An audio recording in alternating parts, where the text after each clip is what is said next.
আসসালামু আলাইকুম বন্ধুরা, এটা হলো ঐতিহ্যবাহী ফাঁসিয়াতলা। সেই নদীর ঘাট কোনো এক সময়ে এই নদীতে এই যে যেই জায়গাটা দেখছেন, এই জায়গাটায় অনেক গাছগাছালি উঠতো, ট্রলারে বিক্রি করতে আসতো। এলো হলো হইলো বিল থেকে নৌকা আসতো।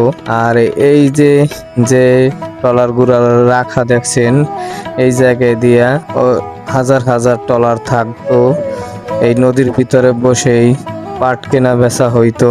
আজ সেই নদী ঘাট যেন নীরবতার সাক্ষী হয়ে দাঁড়িয়ে আছে।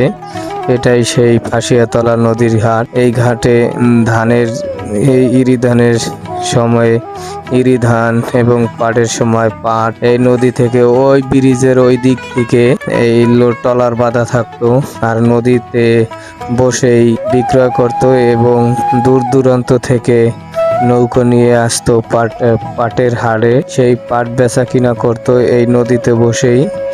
আজ সেই নদী যেন একটা ইতিহাসের সাক্ষী হয়ে দাঁড়িয়ে আছে। আর এই যে দেখুন, এই জায়গাটা, এই যে ট্রলার বাঁধা যে জায়গাটা দেখতে আছেন, এই জায়গাগুলো ছড়িয়ে ছিটিয়ে থাকতো ট্রলার পাট বোঝাই করে। রাত 3:30 বাজে শুরু হইতো বেচা কিনা এবং 9টা-10টার মধ্যে বেচা কিনা শেষ হয়ে যাইতো।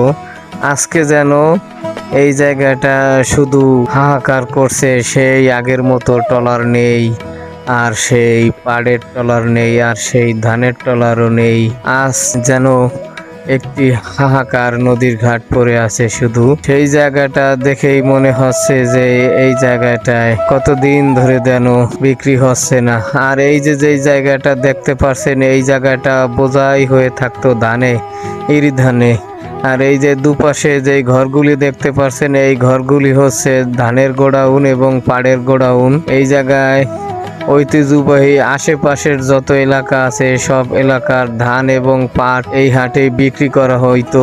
আর এখন কালের বিবর্তনে অনেক কিছু চেঞ্জ হয়ে গেছে, তবে হাট বাজার উন্নত হয়েছে, কিন্তু অনেকটাই বেচা কিনা কমে গেছে। যার কারণে আজকে রবিবার, এই সাইডে কোনো লোকজনের আনাগোনা নাই। তাই প্রচুর পরিমাণ বৃষ্টি হচ্ছে, তাই কাস্টমার যে যেইখানে দাঁড়াইছে বৃষ্টির মধ্যে সবাই ঘরে বন্দি। আমার এই ভিডিওটা কে কোথা থেকে দেখছো কমেন্টে জানাবে।